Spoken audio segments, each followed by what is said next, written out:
The carrack Santa Barbara burned like a floating pyre 3 leagues off the coast of Portobello, her mainmast collapsing into the smoke-choked August sky, while longboats heavy with silver ingots and Peruvian gold pulled away from her dying hull. The red captain stood at the bow of the lead boat, his scarlet coat darkened by seawater and gunpowder residue, watching the Spanish crew thrash in the waves behind them. His men rowed with savage rhythm, their backs slick with sweat, their laughter rising above the creak of oars and the distant screams of drowning sailors. It was their 5th prize in 7 weeks, a fortune that would make Port Royal whisper their names like prayers to dark saints. Yet the captain's eyes held no triumph, only the cold calculation of a man who had already begun counting betrayals, not yet committed. If you've sailed these bloody waters with us, drop your country or city in the comments below and join this crew. The retribution awaited them beyond the shoals, her black hull riding low with the weight of accumulated plunder. Captain Jeremiah Thorne, called the Red Captain for the colour of his coat and the rumours of what he'd done to a merchant crew off Cartagena 3 years prior, had commanded her since taking her from a French privateer in a moonless ambush near Tortuga in 1687. Now, in the summer of 1692, his reputation had grown into something larger than flesh, a spectre that made colonial governors post extra guards and merchant captains change their routes. His crew of 43 men came from every port and prison between Boston and Barbados. English deserters, Dutch mercenaries, freed slaves from Havana, Portuguese cutthroats, Irish rebels who'd fled the crown's noose. They trusted gold more than God and Thorne more than either, for he'd filled their pockets when other captains had filled only graves. The longboats came alongside the ship as afternoon shadows lengthened across the deck. The men hauled their cargo aboard with practiced efficiency. Sealed chests that clinked with coin, bolts of silk that shimmered like captured moonlight, bags of indigo and tobacco, rolled maps taken from the Spanish captain's cabin. First Mate Samuel Rook tallied each piece in his leather-bound ledger, his angular face concentrated beneath a battered tricorn hat. He'd sailed with Thorne for 4 years, longer than any man aboard, and his loyalty was considered absolute. He scratched numbers with a stub of charcoal while the crew gathered on deck, their faces flushed with victory and rum already being passed from hand to hand. 500 weight in silver bars, Rook announced, his voice carrying across the crowded deck. Near 200 doubloons in the captain's chest. Silk, spices, a dozen matched pistols with ivory grips, and a locked strongbox we haven't opened yet. Solid iron, Spanish naval seal. The crew erupted in cheers. Men embraced, slapped shoulders, raised bottles toward the darkening sky. This fortune, divided among them according to the articles they'd signed, would make even the lowest deckhand wealthy enough to retire to a plantation or buy a tavern in some forgotten island port. Thorne watched them celebrate from the quarterdeck, his expression unreadable, one hand resting on the pommel of his cutlass. The wind shifted, bringing the smell of burning timber and canvas from the wreck behind them. In the gathering dusk, the Santa Barbara had become nothing but orange embers on a dark sea. "Set course northwest," Thorne commanded. "We'll make for the hidden cove on Isla de los Muertos. 3 days' sail if the wind holds." Isla de los Muertos, Island of the Dead, was an unmarked speck in the chain of islands between Jamaica and the Spanish Main, known only to smugglers and those who'd followed certain prohibited charts. Fresh water, sheltered anchorage, and no colonial presence within 20 leagues. It was where pirates went to divide spoils, careen hulls, and disappear when the Royal Navy grew too persistent. Thorne had used it twice before, and each time the crew had emerged richer and more bound to his leadership. The men moved to their stations as the retribution came about. The Spanish wreck faded into night behind them, a constellation of embers that eventually winked out completely, leaving nothing but empty sea and the memory of what they'd done. Below deck, in the cramped captain's cabin, Thorne sat alone with a single candle, and the locked strongbox they'd pulled from the Santa Barbara. The iron container was smaller than a sea chest, its lid engraved with the seal of the Spanish crown and secured with a mechanism more complex than a simple lock. He turned it slowly in his hands, feeling its unexpected weight, hearing something shift inside when he tilted it. Not the clink of coin, but something softer, wrapped, protected. He worked at the lock with a Spanish key they'd taken from an officer's body, but the mechanism refused to yield. After an hour of failed attempts, he called for Rook, who arrived smelling of rum and gunpowder, his eyes bright with the day's success.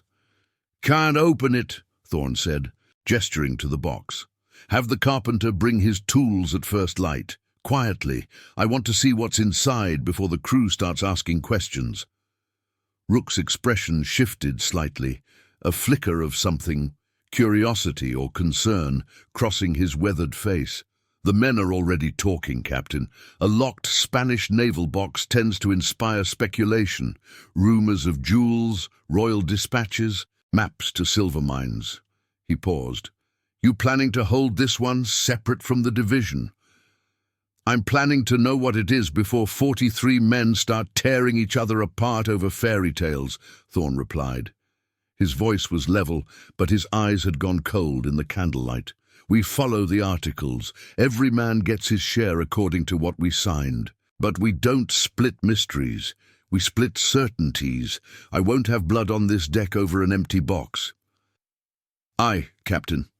Rook nodded, but his hand went unconsciously to the knife at his belt, a gesture Thorne noted without comment. The 3-day voyage to Isla de los Muertos passed under clear skies and favorable winds. The crew remained in high spirits, their conversations dominated by plans for their shares, land purchases, return trips to home ports, investments in legitimate ventures, or new piratical expedores. The carpenter, a gap-toothed Welshman named Davies, worked on the strongbox in Thorne's cabin with Rook standing guard outside. It took him 6 hours to defeat the mechanism without destroying the contents, his tools clicking and scraping while sweat dripped from his jaw. When the lid finally opened, Davies stepped back with an involuntary gasp. Inside, wrapped in oiled canvas and Spanish velvet, lay not gold or jewels, but a collection of items that made Davies cross himself despite his usual blasphemy.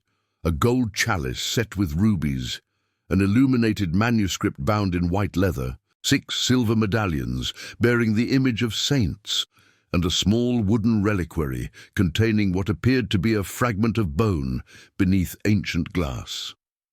At the bottom, sealed in wax and marked with ecclesiastical stamps, were 3 letters bearing the seal of the Bishop of Panama.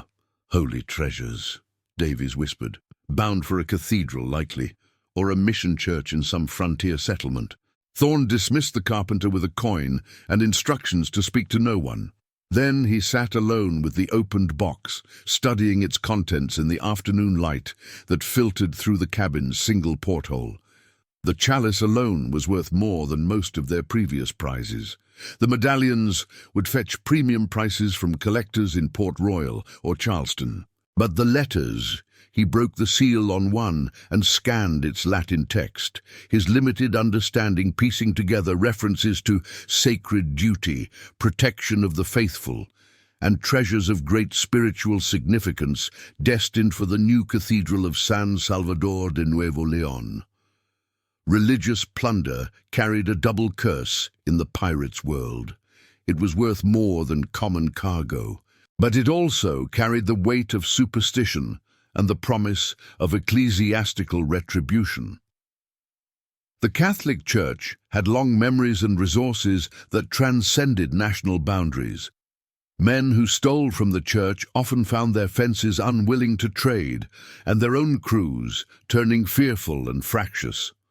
Thorne had always avoided such prizes in the past, but the Santa Barbara had been flying no religious flags, and they'd had no way of knowing what the sealed strongbox contained. He closed the lid and locked it again with the Spanish key. The decision forming in his mind was cold and logical, stripped of sentiment or mercy. This box could not be divided. Its contents could not be sold in any port where his men might talk after too much rum.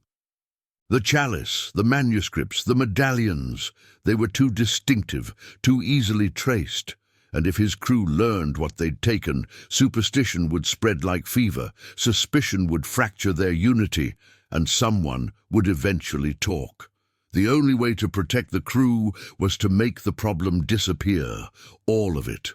The retribution, anchored in the crescent-shaped cove of Isla de los Muertos at dawn on the fourth day.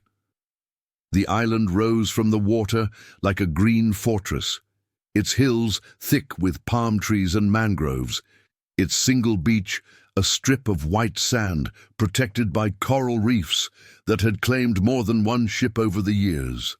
Birds wheeled overhead, their cries echoing off the jungle interior.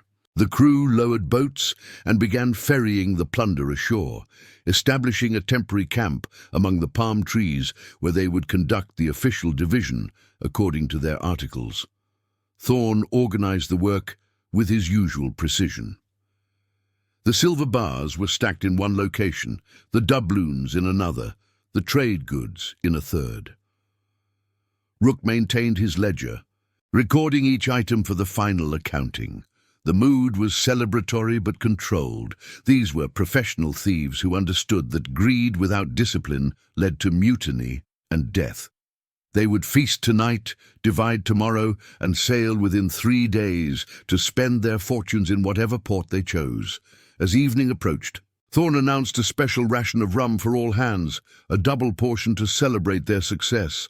The crew gathered on the beach around 3 large fires, their faces ruddy in the flickering light, their songs rising toward the star-filled sky. Thorn moved among them with a smile that never reached his eyes, filling cups, sharing jokes, reinforcing the bonds of loyalty that had kept them together through storms and battles. But while he poured with his right hand, his left hand occasionally touched a small leather pouch at his belt. A pouch he'd filled that afternoon from the ship's medical supplies, containing a powder that would work slowly in large men, faster in the drunk, and leave little trace in the morning except the appearance of bad rum and tropical fever. Rook found him near midnight when most of the crew had collapsed into sleep around the dying fires. "Captain," the first mate said quietly, "there's talk below deck about the locked box. Some of the men think you're holding back. Davies may have spoken despite your coin." "Davies will speak to no one after tonight," Thorn replied, his voice barely above a whisper. "And neither will anyone else who's wondering about locked boxes." Rook took a step backward, his hand dropping to his cutlass. "What have you done?" "What needed doing?" Thorn met his gaze directly. "The box contains church treasure, sacred items bound for a cathedral. If word spreads, we'll have the Spanish Inquisition and every Catholic privateer from Havana to Cartagena hunting us. The fence will talk, the buyers will talk, and eventually someone will trade our names for clemency. 43 men cannot keep a secret, Samuel, but dead men can." The first mate's face drained of color in the moonlight. He looked past Thorn toward the beach where their crew, his brothers in blood and plunder, lay sleeping peacefully, unknowing. "You poisoned them. Your own men. The crew that's followed you through hell and made you rich." "I protected them from themselves," Thorn said, "from superstition and fear and the inevitable betrayal that would have torn us apart. This way is clean, fast. They'll die in their sleep and wake in whatever afterlife they believe in, wealthy men who died of fever on a tropical island. No torture, no hanging, no rotting in colonial prisons." "You're mad." Rook's voice shook. "You've murdered your own crew for a box of church gold. What will you tell the world? How will you explain an entire ship's company dead?" "I'll explain nothing. The retribution will vanish like 100 ships before her, lost to storm or reef or Spanish vengeance. I'll take the ship north, sink her in deep water, and go ashore in Charleston or Boston with enough wealth to buy a new name and a respectable life. And you," Thorn's hand moved to his pistol, "will either join me or join them." The first mate stood frozen for a long moment, weighing loyalty against survival, brotherhood against self-preservation. His hand trembled on his cutlass hilt, but he never drew the blade. "How long?" he finally asked. "By dawn. The poison works slowly, painlessly. They're already halfway to death, every man on that beach." Rook turned away, his shoulders sagging. "God damn you, Jeremiah Thorn. God damn you to the deepest hell." "He likely will," Thorn agreed, "but I'll arrive there a rich man." They waited together in the darkness, captain and first mate, as the fires burned down to embers and the jungle sounds grew louder around them. Neither spoke. There was nothing left to say. Around them, 41 men breathed in increasingly labored rhythms, their systems slowly shutting down as the poison, a preparation of oleander and mercury that Thorn had acquired from a poisoner in Tortuga, did its methodical work. Some groaned in their sleep. Others coughed weakly. By the time the eastern horizon began to pale with approaching dawn, the beach had grown utterly silent, except for the whisper of waves and the cries of seabirds. Thorn and Rook moved among the bodies as pink light spread across the sky. Every man was dead: the carpenter Davies, the Dutch gunner Van Rees, the freed slave Marcus, who'd been the ship's best navigator, the Irish brothers O'Malley, who'd fought like demons in every boarding action. 41 men who'd trusted their captain, who'd sailed into danger at his command, who'd expected to wake up wealthy and alive. "We can't bury them all," Rook said, his voice hollow. "Not in time, not deep enough to hide them." "We're not burying them," Thorn replied. He was already moving toward the stacked plunder, beginning to separate out the most portable and valuable items. "We load what we can carry, scuttle the longboats, and leave them here. In a month, the jungle will take them.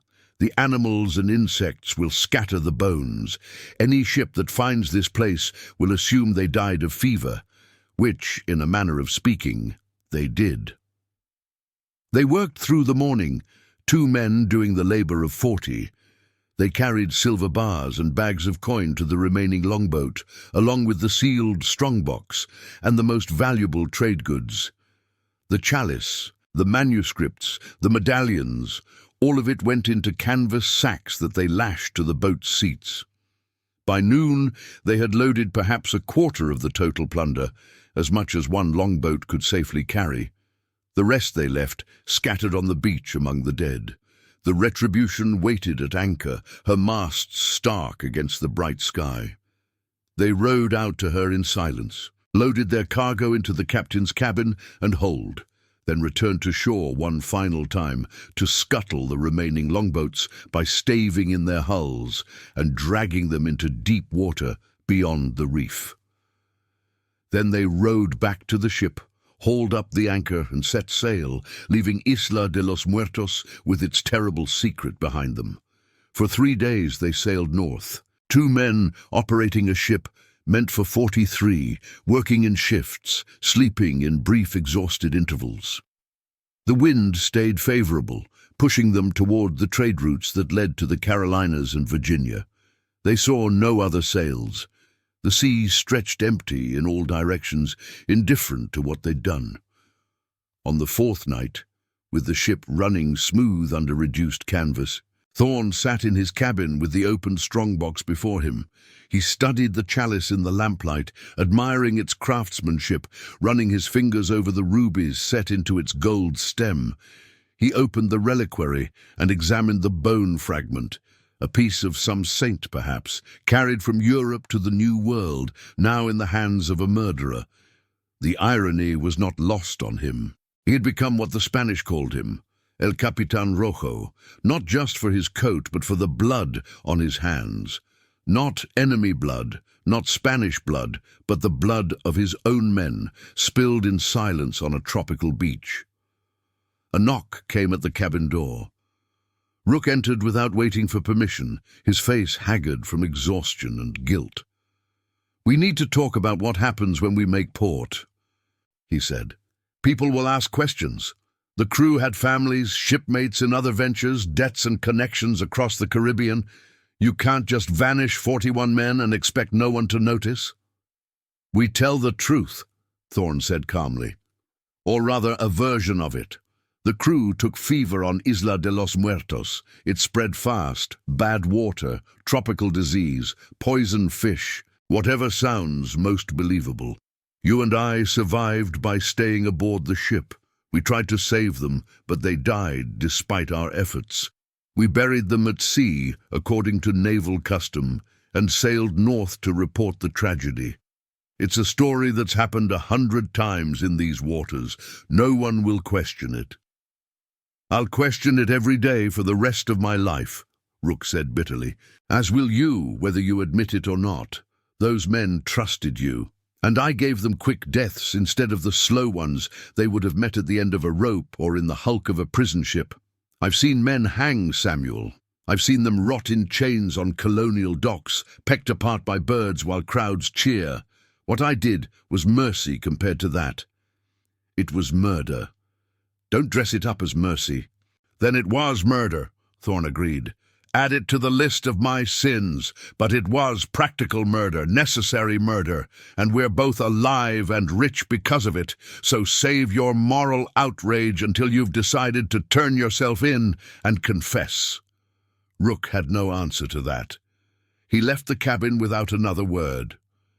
They reached Charleston Harbor on a grey morning in early September, the Retribution limping in, with only 2 men aboard and a tale of disease and death.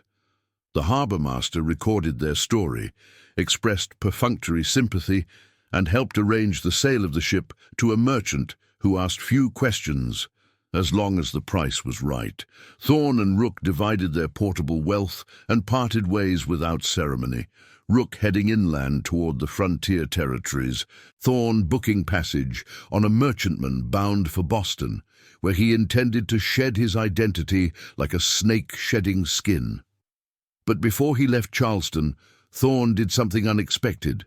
He took the sealed strongbox and its contents, chalice, manuscripts, medallions, reliquary, and in the dead of night he carried it to the old Spanish cemetery on the edge of town. There, among weathered crosses and forgotten graves, he dug a deep hole beneath a live oak tree and buried the box. He replaced the earth carefully, scattered leaves to hide the disturbance, and walked away, leaving the church treasures in consecrated ground. It was not repentance. Thorne was not capable of repentance, but it was a recognition of weight, of the peculiar burden that sacred objects carried. They had cost 41 lives, and he would not profit from them.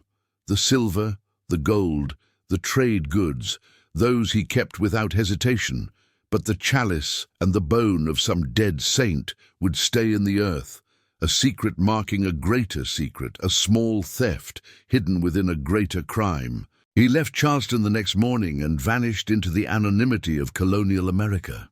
Over the following years, whispers and rumors spread through the pirate ports and taverns, stories of the Red Captain's crew that had vanished on some cursed island, of 41 men who died of fever or poison or mutiny, depending on who told the tale. Some said it was Spanish vengeance. Others claimed they'd killed each other over treasure. A few suggested darker causes, curses, sea demons, divine retribution for stealing from the church. Samuel Rook lived another 3 years before drinking himself to death in a frontier settlement west of the Appalachians, never speaking of what he knew, but never escaping it either. His silence held, but it hollowed him out from the inside, leaving nothing but a shell that eventually collapsed into permanent oblivion. He was buried without marker in a place whose name no longer exists. The Retribution was renamed Margaret's Hope and sailed Caribbean trade routes for another decade before foundering in a hurricane off Barbados in 1703. None aboard her knew what cargo she'd once carried or what had happened to her original crew. Jeremiah Thorne became Thomas Redmond, then John Thornfield, then half a dozen other names over his remaining years. He invested in legitimate shipping concerns, married a widow in Philadelphia, and died in his bed at age 68, wealthy and respectable, having never confessed his crimes to any living soul. His wife mourned him genuinely, his business partners praised his acumen, and his name appeared in no trial record, no warrant, no official document connecting him to piracy. He had successfully vanished into the class of men who build society's respectable facade with fortunes earned in blood and silence. But the island knew. Isla de los Muertos kept it secret for 5 years before a Spanish patrol ship investigating reports of pirate activity dropped anchor in the Crescent Cove and sent a landing party ashore. They found the bones immediately, scattered by animals, broken by weather, but unmistakably human and present in numbers that spoke of massacre or plague. The patrol's captain ordered a systematic search, and his men uncovered skulls, fragments of clothing, rusted weapons, and scattered remnants of plunder that had been too heavy or too damaged to carry away. They also found something else half buried in sand where the tide had undermined the beach. A leather-bound ledger, water-damaged, but still partially legible, its pages covered in Samuel Rook's careful handwriting. The Spanish captain leafed through it carefully, recognizing it as a ship's account book, recording prizes taken, cargo divided, names of crew members. The last entries, dated July and August 1692, listed captures off Portobello and the coast of New Granada, including specific mention of the Santa Barbara and her cargo. The final page contained a single sentence, written in a different hand, larger and more erratic, as if written in haste or emotion. God forgive us. The captain has murdered his own men. I am complicit. S.R. The Spanish captain closed the ledger and looked across the beach at the scattered bones, at the evidence of a crew that had died together in a single night. He crossed himself and ordered his men to collect what remains they could and bury them properly, with prayers for souls lost far from home and grace. Then he took the ledger and returned to Portobello, where he filed a report that eventually made its way to the archives of the Spanish colonial administration, a document that would sleep unread for 2 centuries before a historian would discover it and piece together the truth of what had happened on Isla de los Muertos in the summer of 1692. The story passed into legend slowly, incompletely. Pirates in Port Royal heard rumors of the Red Captain's betrayal and added them to the collection of cautionary tales they told new recruits. Colonial authorities issued occasional warrants for Jeremiah Thorne, who never appeared in their jurisdictions. The church maintained records of stolen treasures, never recovered, including the contents of a strongbox that had been aboard the Santa Barbara when she burned off Portobello. But the truth, the full truth, remained hidden. The survivors were dead. The witnesses were bones. The evidence was scattered across islands and archives, fragmentary and lost. All that remained was silence. The same silence that had killed 41 men in their sleep. The same silence that had allowed their captain to slip away into a new life. The same silence that protected his crimes long after his death. In Charleston, the Spanish cemetery where Thorne had buried the strongbox was eventually abandoned and reclaimed by development. The live oak tree grew larger, its roots working deeper into the soil, wrapping around the sealed iron box like protecting fingers. The cemetery became a park, then a commercial district, then was destroyed entirely in the early 19th century to make room for warehouses and merchant offices. The box, if it still existed, lay somewhere beneath cobblestones and foundations, its contents protected by earth and time and the weight of forgotten buildings. Somewhere in those layers of soil and history, the gold chalice still gleamed in perfect darkness. The reliquary still held its fragment of sacred bone. The manuscripts still preserved their illuminated prayers, unseen and unread but intact, waiting for an unlikely resurrection that would never come. They were monuments to nothing, treasures buried by a murderer who had not wanted their weight, symbols of a crime that had claimed far more than gold. The Red Captain's legend grew larger than his life. In tavern songs and sailors' stories, he became a figure of supernatural evil, a man who'd betrayed his crew for treasure and been cursed for it. Some versions had him haunted by their ghosts, driven mad by guilt, dying alone and screaming in some anonymous rooming house. Others had him living in luxury but never knowing peace, his fortune turning to ashes in his hands, his conscience devouring him from within. The truth was simpler and more terrible. He had lived well, died quietly, and never been caught.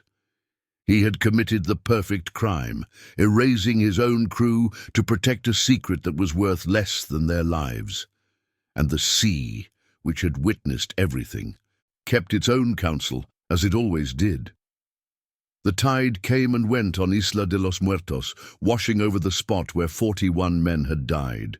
The jungle grew thicker. The birds nested in the palm trees. Ships passed in the distance, their crews ignorant of what lay beneath the sand and vegetation.